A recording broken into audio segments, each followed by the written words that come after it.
तो नमस्कार दोस्तों। जैसा कि आप सब जानते हैं, हम सब यूपीएसआई के लिए एक मुहिम स्टार्ट किए हुए हैं, जिसमें हमने एक क्लास रिकॉर्ड की थी पहले, जिसमें मैंने संविधान का आपको भाग 1 और भाग 2 पढ़ाया था। ठीक है ना। आज हम एक ही क्लास में कंप्लीट मौलिक अधिकार कंप्लीट करेंगे। ठीक है ना। कंप्लीट मौलिक अधिकार पढ़ेंगे हम एक ही क्लास में, जिसमें आप नॉर्मल स्पीड के साथ देखोगे और 1 से 2 बार क्लास देखने पर आपको कंप्लीट मौलिक अधिकार याद हो जाएंगे। याद हो जाएंगे क्या बोलो, रट ही जाएंगे। ठीक है ना। तो शुरू करते हैं। देखिए, मौलिक अधिकार पहले हम जानते हैं कि मौलिक अधिकार, ये मौलिक अधिकार ही क्यों है। मौलिक अधिकार इन्हें इसलिए कहते हैं क्योंकि व्यक्ति के लिए जो जन्म से होते हैं, जो जन्म से मिलने ही चाहिए, मूल रूप से मिलने चाहिए। ठीक है ना। अगर ये मौलिक अधिकार नहीं हो तो जो व्यक्ति का व्यक्तित्व होता है, जो व्यक्ति का व्यक्तित्व होता है, उसका पूर्ण रूप से विकास नहीं हो पाएगा। उसका पूर्ण रूप से विकास नहीं हो पाएगा। इसलिए मौलिक अधिकार एक चैप्टर डाला हुआ है। ठीक है ना। मौलिक अधिकार एक चैप्टर डाला हुआ है। जैसे कि आपको डेफिनेशन इसमें दिख रही होगी कि उसका शारीरिक, मानसिक, सामाजिक विकास हो सके, इसलिए इनको संविधान में लागू किया गया है। जो कि अनुच्छेद 12 से लेके अनुच्छेद 35 तक में इनका वर्णन किया गया है। संविधान के भाग 3 में अनुच्छेद 12 से अनुच्छेद 35 तक इनका वर्णन किया गया है।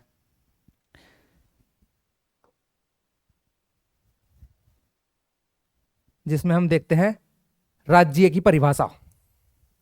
अनुच्छेद 12 क्या कहता है? राज्य की परिभाषा के बारे में बात करता है। मैंने आपको पिछली क्लास में एक बात बताई थी कि राज्य है क्या। राज्य है क्या, राज्य किसे बोलेंगे, बताया था। ठीक है। तो अब हम ये देखते हैं कि इन्होंने अनुच्छेद 12 में ही क्यों रखे। अनुच्छेद 12 में ही क्यों रखी राज्य की परिभाषा? क्योंकि जो मौलिक अधिकार दिए हुए हैं वो सभी मौलिक अधिकार राज्य के विरुद्ध दिए हैं। ठीक है ना। वो राज्य के विरुद्ध दिए गए हैं, जिसमें कि राज्य अपनी मनमानी ना कर सके। ठीक है। जिसमें राज्य अपनी मनमानी ना कर सके। देखिए आपको मैं, देखो, अनुच्छेद 12 कहता है राज्य की परिभाषा, यानी कि हम राज्य किसको बोलेंगे। राज्य जैसे केंद्र सरकार है, हमारी केंद्र सरकार है, हम संसद है, हम संसद है। उसके बाद राज्य सरकार है एवं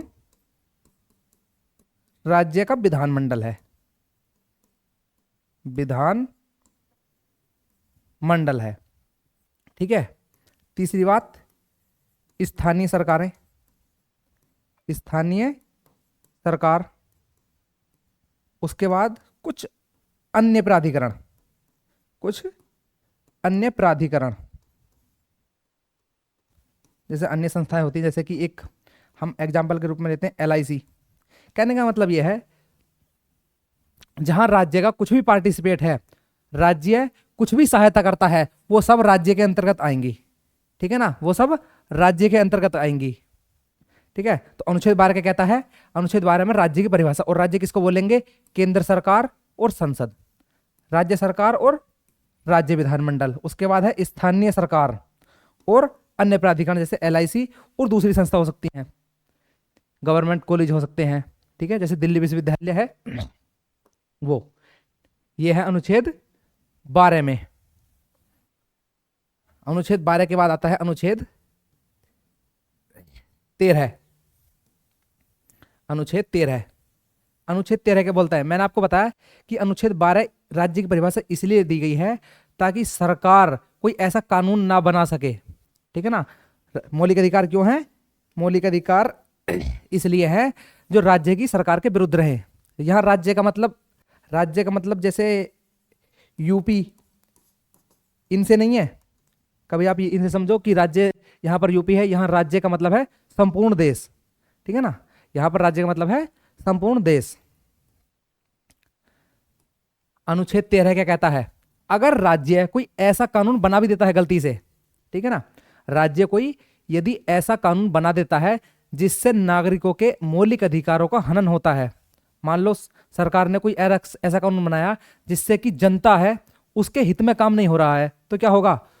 सुप्रीम कोर्ट, ठीक है ना, सुप्रीम कोर्ट उस कानून का पहले ही जांच कर लेगा। पहले ही क्या कर लेगा? जांच कर लेगा। उस कानून की पहले ही जांच कर लेगा कि ये कानून नागरिकों के हित में है या नहीं। यदि वो कानून नागरिकों के हित में नहीं है तो उसको सुप्रीम कोर्ट अवैध घोषित कर देगा। उसको सुप्रीम कोर्ट क्या करेगा? अवैध घोषित कर देगा। यदि उस कानून का कोई एक भाग, ये कानून है, कानून का कोई एक भाग नागरिकों के मौलिक अधिकारों का हनन करता है, यदि पूरा कानून ना अवैध ना हो, जैसे ये कानून है, कोई XYZ कानून है और ये कानून पूर्ण रूप से नागरिकों के अधिकारों का हनन नहीं करता, इसका कोई एक पार्ट जो है वो नागरिकों के अधिकारों का हनन करता है, तो सुप्रीम कोर्ट केवल उस पार्ट को अवैध घोषित करेगा, ना कि उस पूरे कानून को। ठीक है। अनुच्छेद 13 क्या कहता है? न्यायपूर्वावलोकन, मौलिक अधिकारों की सुरक्षा, मौलिक अधिकारों के विरुद्ध बना कानून शून्य होगा। ठीक है ना। और ये कौन काम करेगा? ये काम करेगा सुप्रीम कोर्ट, जिसे हम सर्वोच्च न्यायालय भी बोलते हैं। ठीक है ना, सर्वोच्च न्यायालय। ठीक है, सर्वोच्च न्यायालय। अब शुरू होते हैं हमारे मौलिक अधिकार। ठीक है ना, अब जो अधिकार जो नागरिकों को दिए गए हैं, ठीक है ना, हम देखते हैं अनुच्छेद 14। अनुच्छेद 14 क्या बोलता है? अनुच्छेद 14 में दो बातें आपको देखने के लिए मिलेंगी। ठीक है ना, पहली, कानून के समक्ष समानता, कानून के समक्ष समानता। ठीक है ना, और इसी के साथ आपको एक मिलेगी विधि का समान संरक्षण, विधि का समान संरक्षण। ठीक है ना, नीचे लेते हैं हम। हमारा जो अनुच्छेद 14 है वो है कानून के समक्ष समानता, समक्ष समानता। ठीक है ना, कानून के समक्ष समानता।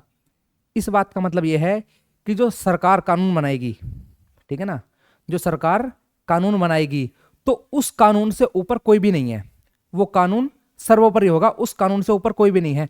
तुम किसी भी जाति के हो, किसी भी धर्म के हो, तुम्हारे पास कोई भी पद प्रतिष्ठा हो, तुम कानून के ऊपर नहीं हो। ठीक है ना, सबसे ऊपर क्या है? कानून। वो कानून सबके ऊपर लागू होगा। ठीक है ना, वो कानून सबके ऊपर लागू होगा। ठीक है, वो कानून क्या होगा? वो कानून सबके ऊपर लागू होगा।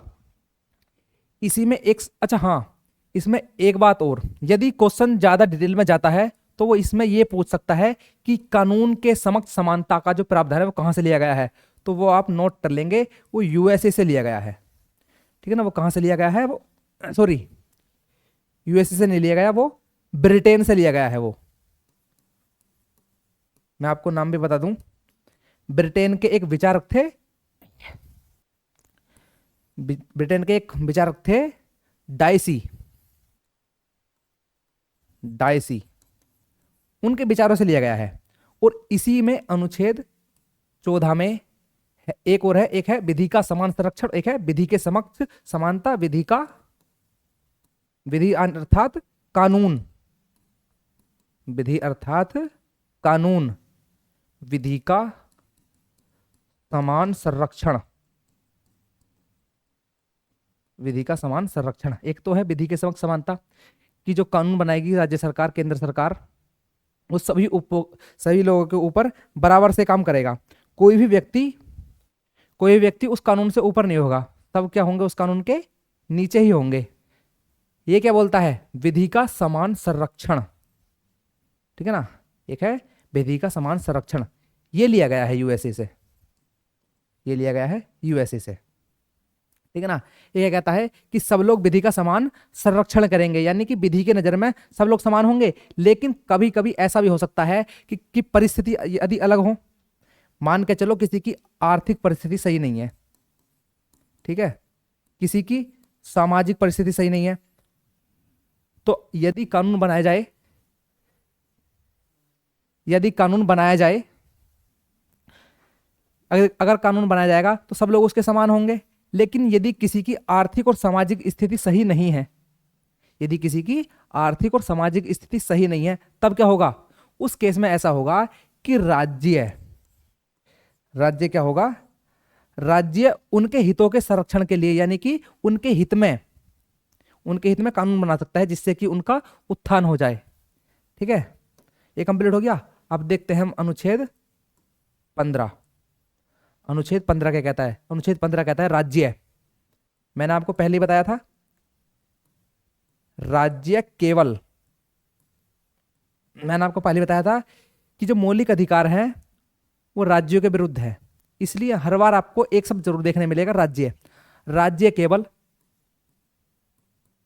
जाति, धर्म, जन्म, जन्म स्थान, जन्म स्थान, लिंग, ठीक है ना, जन्म स्थान, लिंग, कितने हो गए? 1 2 3 4 के आधार पर भेदभाव नहीं करेगा, के आधार पर भेदभाव नहीं करेगा, भेदभाव नहीं करेगा। यहां सबसे ज्यादा मोस्ट इंपोर्टेंट चीज है, भेदभाव नहीं करेगा। कौन नहीं करेगा? राज्य। राज्य और वो सभी संस्थाएं जो राज्य के अंतर्गत आती हैं, ठीक है ना, वो सभी संस्थाएं जो राज्य के अंतर्गत आती हैं, इस बात को ध्यान रखना अच्छे तरीके से। राज्य भेदभाव नहीं करेगा, ठीक है। इतने ही हम अगर इसको लेते हैं, हम इसको लेते हैं, तो इसके बाद अगर हमारा आता है अनुच्छेद 16, इसमें भी क्या कहता है? राज्य, राज्य, ये राज्य को हम समाप्त करें, पूरा नहीं लिखते हैं हम, केवल इतना लिखते हैं, लोक नियोजन में अवसर की समानता, लोक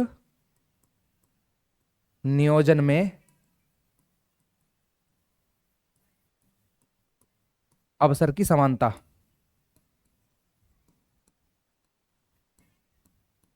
इसका क्या मतलब है? इसका मतलब यह है कि जो राज्य कोई भी वैकेंसी निकालता है, जैसी आपके सामने ये आई है यूपीएसआई की वैकेंसी, ठीक है ना, यूपीएसआई की वैकेंसी, ठीक है ना, तो इसमें राज्य किसी के साथ भी कोई भेदभाव नहीं करेगा, ठीक है ना।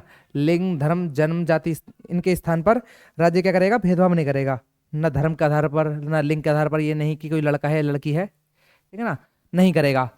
देखो इतना ही नहीं है कि ये सोचो कि आप इतना ही है, ये इसमें और भी बहुत कुछ है, ठीक है ना, इसमें और भी बहुत कुछ है। इसी के तहत हमको आरक्षण का प्रावधान मिलता है, इसी के तहत हमको आरक्षण का प्रावधान मिलता है। वो हम ज़्यादा डिटेल में नहीं जाएंगे, वो कुछ ज़्यादा डिटेल में हो जाएगा, इसलिए आप इतना ही समझिए कि जो आरक्षण का जो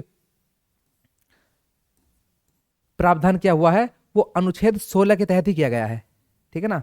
राज्य क्या करेगा? लोक नियोजन में अवसर की समानता, यानी सबको समान अवसर देगा, ठीक है ना, सबको समान अवसर देगा बैठने का।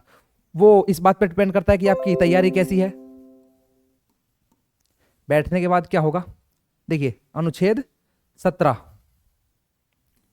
अनुच्छेद 17 क्या कहता है? अनुच्छेद 17 कहता है अस्पृश्यता का अंत, अस्पृश्यता का अंत, अर्थात आपने ये बात बहुत अच्छे तरीके से जानते होंगे कि संविधान लागू होने से पहले, अभी भी कुछ केस सामने आ जाते हैं, लेकिन संविधान लागू होने से पहले सबसे ज्यादा ये केस थे कि छुआछूत का वो था प्रावधान, जब प्रथा चली थी, ठीक है ना, छुआछूत की। इसको हम साधारण भाषा में बोल सकते हैं कि छुआछूत का अंत, छुआछूत का अंत, का अंत, छुआछूत का अंत, यानी तुम अब किसी भी व्यक्ति के साथ छुआछूत का प्रावधान नहीं कर सकते, ठीक है, किसी व्यक्ति के साथ छुआछूत का प्रावधान नहीं कर सकते। जैसे आगे देखते हैं हम अनुच्छेद 18। अनुच्छेद 18 क्या कहता है? अनुच्छेद 18 ये प्रावधान करता है उपाधियों का अंत, उपाधियों का अंत। जैसे कि कोई भी व्यक्ति किसी को, हम जैसे मेडिवल हिस्ट्री पढ़ेंगे तो मेडिवल हिस्ट्री में हम ये देखेंगे कि किसने किसको कौन सी उपाधि दी, ठीक है ना। तो अनुच्छेद 18 ये प्रावधान करता है, जब से संविधान लागू हुआ है, कि अब से किसी को भी कोई भी उपाधि नहीं दी जाएगी, ठीक है ना। सभी उपाधि खारिज करता है, अब से कोई भी उपाधि नहीं दी जाएगी। लेकिन हाँ, इसमें यह भी लिखा हुआ है, ये मेंशन किया हुआ है कि शिक्षा से रिलेटेड और सेना से रिलेटेड, इनसे रिलेटेड उपाधियां दी जा सकती हैं, ठीक है। शिक्षा से रिलेटेड और सेना से रिलेटेड उपाधियां दी जा सकती हैं, बाकी तुम कोई भी उपाधि नहीं दे सकते। जैसे कि अकबर, आप सब बताइए, अकबर उसका नाम था कि उसको उपाधि दी गई थी? यदि उसको उपाधि दी गई थी अकबर, तो आप कमेंट में करेंगे कि उसका नाम क्या था, ठीक है ना। सब लोग कमेंट में करेंगे कि नाम क्या था। यदि उसको अकबर उपाधि दी गई थी तो उसका नाम क्या था एक्चुअल में, उसका रियल नाम क्या था, जो कि उसके माता पिता द्वारा दिया गया था। आगे आते हैं हम अनुच्छेद 19। अनुच्छेद 19 देखो, मैं आपको कुछ समझा रहा हूं, ठीक है। समझा किस तरीके से रहा हूं? बोल के समझा रहा हूं, ठीक है ना। तो ये बोल के समझाने का जो मुझे अधिकार मिला हुआ है, ये अनुच्छेद 19 से मिला हुआ है। ये क्या कहता है? इसके अंतर्गत अनुच्छेद 19 का क्लोज 1, उसका क्लोज सब क्लोज ए, ठीक है ना, ये हमको बताता है वाक एवं अभिव्यक्ति की स्वतंत्रता, अभिव्यक्ति की स्वतंत्रता,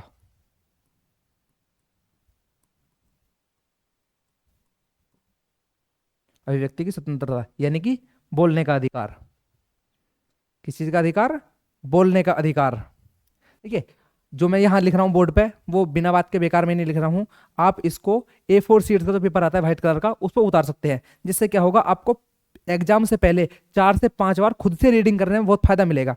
आप एक लाइन पढ़ोगे, आपको आर्टिकल का रिवीजन हो जाएगा कंप्लीट का, ठीक है ना। तो इसका नोट्स बनाते चलना। उसके बाद शांतिपूर्ण तरीके से सम्मेलन करने का अधिकार, बिना हथियार के शांतिपूर्वक तरीके से सम्मेलन करने का अधिकार। उसके बाद आता है इसी के अंतर्गत सभा करने का अधिकार, ठीक है। क्या आता है? सभा करने का अधिकार। सभा करने के अधिकार के बाद क्या आता है? यदि आप कहीं चाहते हो कि मुझे कहीं घूमने जाना है, जैसे आपको विदेश जाना है किसी में, मान के चलो आपको USA में जाना है, तो उसके लिए क्या करना पड़ेगा? आपके पास पासपोर्ट होना चाहिए। पासपोर्ट के पास आप जाएंगे USA के दूतावास में और वहां से क्या लगवाएंगे? वीजा। लेकिन भारत के अंदर अगर आपको कहीं घूमना है तो उसके लिए वीजा नहीं की जरूरत नहीं है। क्यों? क्योंकि अनुच्छेद 19 कहता है कि तुम भारत के अंदर कहीं भी घूम सकते हो, यानी कि घूमने की स्वतंत्रता, घूमने की स्वतंत्रता, ठीक है ना। अगर आपका मन कहता है कि मुझको यहां नहीं रहना, जैसे कि मानो आपकी कोई सरकारी जॉब लगी और वो दूसरे स्टेट में लगी, ठीक है, तो आपको वहां रहना होगा। तो वहां रहने का अधिकार, यदि आप वहां रहते हैं तो वहां रहने का अधिकार, बसने की स्वतंत्रता क्या देता है? अनुच्छेद 19। ये हो गया। इसी में एक है, इसी में एक और है जो समाप्त कर दिया गया है अब, ठीक है ना। वो अब समाप्त कर दिया गया है, निरस्त कर दिया गया है। वो था संपत्ति रखने का अधिकार। पहले संपत्ति रखने का अधिकार मूल अधिकार था, ठीक है ना। अब क्या कर दिया है? वो समाप्त कर दिया है। और इसके बाद क्या आएगा? इसके बाद आएगा व्यापार करने की स्वतंत्रता, व्यापार करने की स्वतंत्रता, ठीक है ना। ये सभी के सभी जो मौलिक अधिकार दिए गए हैं संविधान में, हमारे जो भारतीय संविधान में दिए गए हैं, ऐसा नहीं है कि उनके पास कोई पाबंदियां नहीं है। इन सभी मौलिक अधिकारों पर कोई ना कोई पाबंदियां है। जैसे कि वाक एवं अभिव्यक्ति की स्वतंत्रता। इसका मतलब अब ये थोड़ी नहीं है कि किसी के बारे में कुछ भी बोलोगे, किसी को गाली दोगे, या भारत के संविधान के बारे में कुछ गलत बोलोगे, ठीक है, किसी व्यक्ति के बारे में कुछ गलत बोलोगे, इसका अधिकार तो नहीं है। बोलने का अधिकार है, लेकिन गलत बोलने का अधिकार नहीं है। सम्मेलन करने का अधिकार है, लेकिन यदि आप सम्मेलन कर रहे हैं भारत को तोड़ने के लिए, तो क्या वो सम्मेलन सही है? ठीक है ना। तो उसके लिए इन सब पर पाबंदियां लगी हुई हैं। घूमने का अधिकार, बसने का अधिकार कि तुम गलत जगह नहीं बस सकते, व्यापार करने का अधिकार, इसके ऊपर भी कुछ पाबंदियां लगी हुई हैं। व्यापार करने की छूट मिली हुई है, इसका मतलब ये थोड़ी नहीं है कि आप नशीले पदार्थ बेचोगे अवैध रूप से, ठीक है ना। इन सभी मौलिक अधिकार के ऊपर पाबंदियां लगी हुई हैं, ठीक है, याद हुए आपको? नहीं। उसके बाद मैं आपके लिए कुछ क्वेश्चन लेकर आया हूं, इसका हम 10 क्वेश्चन देखेंगे आपके लिए साथ। ठीक है, अनुच्छेद 20 क्या कहता है? अपराध से सुरक्षा। अपराध से सुरक्षा यानी दोष सिद्धि से संरक्षण। यदि मान लीजिए आपको, मैं तो मानता हूं कि आपके साथ ऐसा ना हो, लेकिन किसी परिस्थिति में ऐसा हो सकता है कि किसी व्यक्ति को कोई गिरफ्तार कर ले, पुलिस गिरफ्तार कर ले, तो क्या होगा? उसमें आपके क्या अधिकार हैं? यदि आपको गिरफ्तार कर लिया जाता है तो उसके आपके लिए क्या अधिकार है? सबसे पहली बात, 24 घंटे के अंदर आपको मजिस्ट्रेट के सामने पेश किया जाएगा। 24 घंटे के अंतर्गत आपको मजिस्ट्रेट के सामने पेश किया जाएगा। जब आपको गिरफ्तार कर रहे हैं तो गिरफ्तारी के कारण से अवगत कराया जाएगा कि जो गिरफ्तार किया जा रहा व्यक्ति है उसने क्या कृत्य किया है ऐसा जिसके कारण उसको गिरफ्तार किया जा रहा है। तीसरा, अपना वकील करने का अधिकार। आप चाहो तो पुलिस वालों के साथ कोई वार्तालाप ना करके डायरेक्ट ये बात कर सकते हो कि मुझे अपना वकील करना है, और उसका अधिकार आपको संविधान का अनुच्छेद 20 देता है। ठीक है ना, अनुच्छेद 20 देता है। उसके बाद अनुच्छेद 21, इसके बारे में तो आपने बहुत ज्यादा सुना होगा, बहुत ज्यादा सुना होगा। जीवन एवं व्यक्तिगत स्वतंत्रता। इसको हम साधारण भाषा में कहें तो जीवन जीने का अधिकार। जीवन जीने का अधिकार। ठीक है ना, इसके अंतर्गत क्या आता है? जीवन जीने का अधिकार। ठीक है, अभी हम इसको केवल इतना ही लेके जाएंगे, जीवन जीने का अधिकार है क्या है? जो आप जीवित हैं उसका अधिकार, कि आप अच्छे तरीके से जी सकते हैं। इसी के अंतर्गत बहुत सारी चीजें आती हैं, जैसे कि जीवन जीने का अधिकार का मतलब ये थोड़ी नहीं कि किसी भी जगह जी लोगे। जीवन जीने के लिए आपको स्वच्छ पानी चाहिए तो वो मिलना चाहिए, स्वच्छ पर्यावरण होना चाहिए, वो मिलना चाहिए, तभी तो जीने का अधिकार का है। आपको एक बहुत अच्छी बात बताता हूँ इसी में, यह है जीवन जीने का अधिकार। यदि आपको सोने ना दिया जाए, ठीक है, यदि आपको सोने ना दिया जाए तो आप कितने टाइम तक स्वस्थ रह सकते हैं? नहीं रह सकते ना। तो यदि कोई आपको नींद से उठाता है, यदि कोई आपको नींद से उठाता है तो भी ये भी एक अपराध है। ठीक है ना, ये भी एक अपराध है। ठीक है, ये भी एक अपराध है। अनुच्छेद 21 का ए। 21 का क्या कहता है? ये आपको दिख रहा है नहीं? 21 का ए, इसका क्या मतलब हुआ? ठीक है, मैं आपको बता रहा हूं, फिर भी आप कमेंट करके बताना। इसका मतलब यह है कि जब हमारा संविधान बना तो संविधान में 395 अनुच्छेद थे। 395 अनुच्छेद थे, लेकिन उन 395 अनुच्छेद में ये नहीं था उस समय, ये बाद में जोड़ा गया। ठीक है ना, आप ये कमेंट करके बताएंगे कि ये जोड़ा कब गया था। ठीक है ना, किस संविधान संशोधन के तहत इसको संविधान में जोड़ा गया था, ये आप क्या बताएंगे। इसमें लिखा हुआ है शिक्षा का अधिकार, 6 से 14 वर्ष के बच्चों के लिए शिक्षा का अधिकार, यानी उनको शिक्षा दी जाएगी। ठीक है ना, 6 से 14 वर्ष के लिए शिक्षा का अधिकार।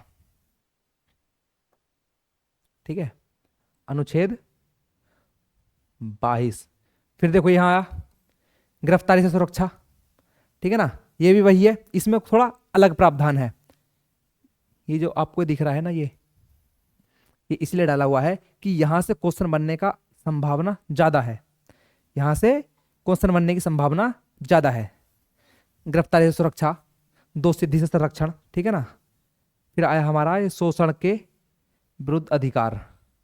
ठीक है ना, शोषण के विरुद्ध अधिकार। इसमें अनुच्छेद 23 ये क्या कहता है? ये कहता है बलात् श्रम। ठीक है ना, बलात् श्रम एवं मानव दुर्व्यवहार, यानी कहने का मतलब ये है, देखो इसमें लिखा हुआ है ना, इसमें बलात् श्रम, यहां पे है बेगार पर प्रतिबंध। जैसे कि मान लो कोई व्यक्ति आपसे कोई काम करा सकता है, आपसे कोई व्यक्ति काम कराता है और आपसे काम कराने के बाद वो आपकी मजदूरी नहीं दे, मजदूरी नहीं दे, कहने का मतलब यह है कि फ्री में आपसे काम करा लेता है। ठीक है ना, तो उसको क्या बोलते हैं? बेगार। इसी में एक चीज और आता है मानव दुर्व्यापार, यानी कि मानव का व्यापार, मानव का व्यापार, मानव के व्यापार पर प्रतिबंध लगाया हुआ है कि मानव का व्यापार नहीं होगा और मानव से बेगार नहीं कराई जाएगी। ठीक है ना। इस शोषण के विरुद्ध के अधिकार, इसके तहत हम 2 आर्टिकल पढ़ते हैं, ठीक है ना। किसी का शोषण नहीं करेंगे, मानव का व्यापार हो रहा है तो उसका भी शोषण हो रहा है, ठीक है। उससे बिना मजदूरी उसी दिए अगर उससे काम कराया जा रहा है तो वो क्या हो रहा है, वो भी एक शोषण ही हो रहा है। उसके बाद अनुच्छेद 24 बलात् श्रम निषेध। इसका मतलब यह है कि खतरनाक कारखानों में 6 से 14 साल के बच्चों के लिए, 6 से 14 साल के बच्चों को, 6 से 14 साल के बच्चों को क्या किया जाएगा, 6 से 14 साल के बच्चों को खतरनाक कारखानों में नहीं लगाया जाएगा, ठीक है, समझे बात। उसके बाद आइए आप धर्म की स्वतंत्रता, धर्म की स्वतंत्रता यानी धार्मिक स्वतंत्रता। धार्मिक स्वतंत्रता में हम 3 4 अनुच्छेद पढ़ेंगे। अनुच्छेद 25, 26, 27, 28। देखिए इसको बहुत आराम से सुनिए, आप यानी देख रहे हैं, बस मैं आपको बोलता हूँ और सुनिए। मान लो आपका जन्म किसी एक पार्टिकुलर धर्म में हुआ है, किसी भी धर्म में, और आपको उस धर्म को मानने का अधिकार है। अनुच्छेद 25 क्या कहता है, उस धर्म को, किसी धर्म को आप मान सकते हैं, या तो आप उस धर्म को मानेंगे या आप चाहें तो उस धर्म को ना मान के किसी और धर्म को भी मानना चाहें तो मान सकते हैं। ये क्या कहता है अनुच्छेद 25। अनुच्छेद 25 बोलता है कि आप भारत के अंदर रहकर किसी भी धर्म को मान सकते हैं, ठीक है। अनुच्छेद 26 क्या बोलता है कि यदि आप मान लो किसी भी एक धर्म को मानते हो तो आप ये भी सोचोगे कि उस धर्म का प्रचार प्रसार हो, सोचोगे कि जो धर्म मैं मानता हूं अधिकतर लोग उस धर्म को फॉलो करें, उसको माने। तो अनुच्छेद 26 क्या कहता है, अनुच्छेद 26 क्या कहता है, प्रबंधन करने का अधिकार, संपत्ति रखने का अधिकार, संचालन करने का अधिकार, ठीक है ना। अनुच्छेद 26 क्या कहता है, प्रबंधन करने का अधिकार। यदि आप उस धर्म को मान रहे हो तो उसके लिए कुछ प्रबंधन भी करोगे, उसके लिए कुछ एरिया रखोगे, संपत्ति रखोगे उसके लिए, ठीक है, उसके लिए आप संपत्ति रखोगे। अनुच्छेद 27 मान के चलो आपका एक किसी एक्स धर्म में, आपका किसी एक एक्स धर्म में जन्म हुआ, आपने एक्स धर्म छोड़ के वाई धर्म अपना लिया, ठीक है ना, आपने वाई धर्म अपना लिया, आपने एक्स धर्म छोड़कर वाई धर्म अपना लिया, ठीक है ना। तो ऐसा नहीं है कि एक्स धर्म छोड़ के वाई धर्म आपने अपना लिया और वाई धर्म की संख्या जो है वो कम है, वो अल्पमत में है लोग, तो ऐसा नहीं होगा कि ये वाई धर्म के लोग आपसे कोई टैक्स वसूलें, ठीक है ना। नॉर्मल चंदा मांग सकते हैं किसी एक काम के लिए, किसी कार्य के लिए, ठीक है ना, लेकिन टैक्स नहीं लगा सकते। जैसे आपको मैं कुछ याद दिलाऊं एग्जाम्पल के लिए, ये आप एक बात कमेंट करके बताना, मैं सिर्फ एक शब्द लिखूंगा, जजिया कर, जजिया कर। आप ये बताना जजिया कर सबसे पहले किसने लगाया था और सबसे बाद तक के लिए समाप्त किसने कर दिया था, कि आज के बाद ये लगाया ही नहीं जाएगा, और ये सबसे पहले किसने लगाया था, ये आप कमेंट करके बताना। जजिया टैक्स क्या कहता था, जो व्यक्ति मुस्लिम है, जो व्यक्ति मुस्लिम है उनको छोड़कर बाकी सब पर ये टैक्स लगेगा। या तो आप मुस्लिम धर्म अपना लो या फिर क्या करो, जजिया कर दो। ऐसा अनुच्छेद 27 में नहीं है। अनुच्छेद 27 क्या कहता है, अनुच्छेद 27 ये कहता है कि किसी भी व्यक्ति को तुम एक धर्म को फॉलो करने के लिए कर नहीं दोगे, ठीक है ना, किसी व्यक्ति को कर नहीं दोगे, टैक्स नहीं दोगे। अनुच्छेद 28 क्या कहता है, अनुच्छेद 28, अनुच्छेद 28 क्या कहता है, अनुच्छेद 28 ये कहता है यदि आप किसी एक धर्म को मान रहे हो तो आप ये भी सोचोगे, मैंने आपको बताया भी, कि उसका प्रचार प्रसार हो, उसको ज़्यादा लोग फॉलो करें, तो उसके लिए आप कुछ काम करोगे, करोगे कि नहीं। तो उसके लिए आप क्या कर सकते हो, ठीक है ना, निजी ट्रस्ट अगर तुम्हारा है, यदि तुम्हारा ट्रस्ट निजी है, यानी कि कोई आप स्कूल कॉलेज खोल सकते हो, ठीक है ना, स्कूल कॉलेज खोल सकते हो उसको धर्म को पढ़ाने के लिए, लेकिन कब, जब वो राज्य द्वारा पोषित ना हो। यदि वो राज्य द्वारा पोषित होगा तो उसमें तुम किसी भी एक कोई धार्मिक शिक्षा का निषेध, इसमें लिखा हुआ है ना, राज्य द्वारा पोषित शैक्षणिक संस्थानों में धार्मिक शिक्षा का निषेध, यानी कि तुम जो राज्य यदि कोई तुम्हें सहायता दे रहा है फाइनेंशियली, तो तुम उसमें धार्मिक शिक्षा नहीं प्रोवाइड करा सकते, यानी कि धर्म के संबंध में नहीं पढ़ा सकते। हाँ, तुम्हारा कोई निजी संस्थान है, निजी कॉलेज है, तुम वहां क्या कर सकते हो, पढ़ा सकते हो। ठीक है, इतना आ गया, बाकी आप पढ़ लेना। ठीक है, अनुच्छेद 29, अनुच्छेद 29 क्या कहता है? अल्पसंख्यक, जो अल्पसंख्यक लोग हैं, अल्पसंख्यक संस्कृति, अल्पसंख्यक अल्पसंख्यक संस्कृति की रक्षा। कोई एक धर्म है, कोई एक जनजाति है, उसकी संख्या निम्न होती जा रही है, ठीक है, उसकी संख्या क्या हो रही है, कम हो रही है, तो आप क्या करोगे उस स्थिति में? आप ये सोचोगे कि मेरी संख्या बढ़े, सभी लोग ये सोचेंगे कि मेरी संख्या बढ़े, हम अल्पमत में ना होकर बहुमत में हो, सभी लोग ये सोचेंगे। लेकिन क्या सिर्फ आपके सोचने से ऐसा हो सकता है? नहीं हो सकता ना। तो ये क्या कहता है अनुच्छेद 29, अल्पसंख्यकों की रक्षा। ये कौन करेगा? ये इसमें राज्य भी कुछ हेल्प करेगा आपकी, ठीक है ना। अल्पसंख्यकों की रक्षा, जिनकी संख्या कम होती जा रही है उनकी रक्षा करेगा कौन? राज्य। और आपके अगर आपके लोग कम हैं, आप अल्पसंख्यक हैं, तो उनकी राज्य से रक्षा करेगा। लेकिन क्या हो सकता है उनके साथ? उन अल्पसंख्यकों के लिए कुछ, जैसे मान के चलो कोई एक्स जनजाति है, कोई एक्स जनजाति है, वो कोई एक भाषा बोल सकते हैं जो अलग भाषा है, उनका रहन सहन अलग हो सकता है, रहन सहन उनका अलग हो सकता है कि नहीं? कोई अलग भाषा बोल सकते हैं, उनका पहनावा अलग हो सकता है, खान पान अलग हो सकता है, रहन सहन अलग हो सकता है। तो उसके लिए वो क्या कर सकते हैं? कोई शिक्षण संस्थान की स्थापना कर सकते हैं, शिक्षण संस्थान की स्थापना कर सकते हैं। किस लिए? ताकि उनकी संख्या अल्पसंख्यकों से बढ़ के बहुसंख्यक हो जाए, अल्पसंख्यक से बढ़ के बहुसंख्यक हो जाए। आई बात समझ में नहीं? बाकी आप आगे देख लेना। अनुच्छेद हमने कौन सा देख लिया? 29 और 30, ठीक है ना। उसके बाद एक अनुच्छेद था 31, मैंने आपको भी बताया था। अनुच्छेद 19 का क्लोज 1 का सब क्लोज है F, ठीक है ना, जिसमें मैंने आपको बताया था संपत्ति का अधिकार जो समाप्त हो गया। वही सेम अधिकार है अनुच्छेद 31 में, संपत्ति का अधिकार, जो कि अब समाप्त हो गया है। और वो कहां रख दिया गया है?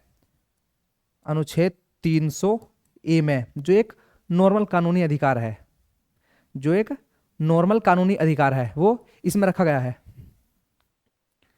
ठीक है ना। वो एक नॉर्मल कानूनी अधिकार है,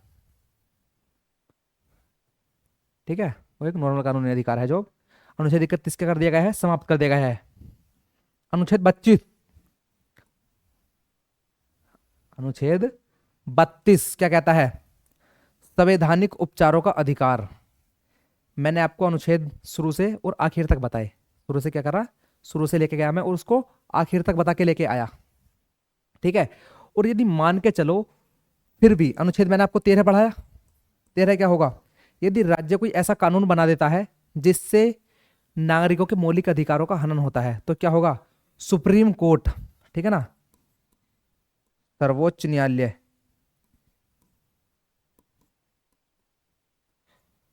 सर्वोच्च न्यायालय उसको समाप्त कर देगा, कानून को। किसको समाप्त कर देगा? कानून को। किसको? जो कि नागरिकों के मौलिक अधिकारों का हनन करता है, ठीक है। यदि मान के चलिए आपका उसके बाद भी कोई मौलिक अधिकार का हनन हो ही जाता है, हो ही गया, आपके मौलिक अधिकारों का हनन हमने करा ही दिया, तब आप क्या करेंगे? तब आप अनुच्छेद 32 के तहत कहां जा सकते हैं? डायरेक्ट सुप्रीम कोर्ट जा सकते हैं, सुप्रीम कोर्ट जा सकते हैं, ठीक है ना, सुप्रीम कोर्ट जा सकते हैं आप डायरेक्ट, ठीक है।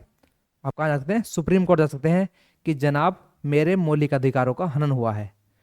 आप सुप्रीम कोर्ट में जाएंगे तो सुप्रीम कोर्ट भी कुछ काम करेगा, सुप्रीम कोर्ट कुछ काम करता है, सुप्रीम कोर्ट भी जा सकते हैं आप, या हाई कोर्ट भी जा सकते हैं, ठीक है ना। वो हम जब न्यायपालिका पढ़ेंगे तो आपको बताएंगे कि किस किस केस में डायरेक्ट सुप्रीम कोर्ट में जाया जा सकता है। ऐसा तो नहीं है कि सब लोग सुप्रीम कोर्ट में चले जाएंगे, तो कौन कौन से वो केस होंगे जहां पर सुप्रीम कोर्ट में डायरेक्ट जा सकते हैं। जैसे हमारा एक हो गया मौलिक अधिकारों का हनन, फंडामेंटल राइट का हनन, ठीक है ना, फंडामेंटल राइट के हनन के केस में हम कहां जा सकते हैं? डायरेक्ट सुप्रीम कोर्ट जा सकते हैं, डायरेक्ट हाई कोर्ट जा सकते हैं। जब आप सुप्रीम कोर्ट में जाएंगे, हाई कोर्ट में जाएंगे तो क्या होगा? सुप्रीम कोर्ट 5 प्रकार के रिट जारी करेगा। पहला, बंदी प्रत्यक्षीकरण। दूसरा, परम आदेश यानी आदेश देगा, ठीक है ना। स्थानांतरण करेगा, पद की वैधता को बनाए रखेगा। 5 प्रकार के रिट जारी कर सकता है, ठीक है ना। सुप्रीम कोर्ट क्या करता है? 5 प्रकार के रिट जारी करता है, ठीक है। अनुच्छेद 33, 34 और 35।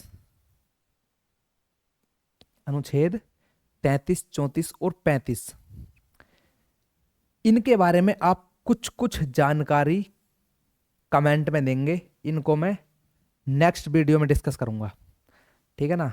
इनको मैं नेक्स्ट वीडियो में डिस्कस करूंगा। इनके बारे में जानकारी आप कमेंट में देंगे, और जो भी बच्चा सटीक जानकारी देगा उसका मैं यहां आके नाम लूंगा, ठीक है। तो धन्यवाद फिर।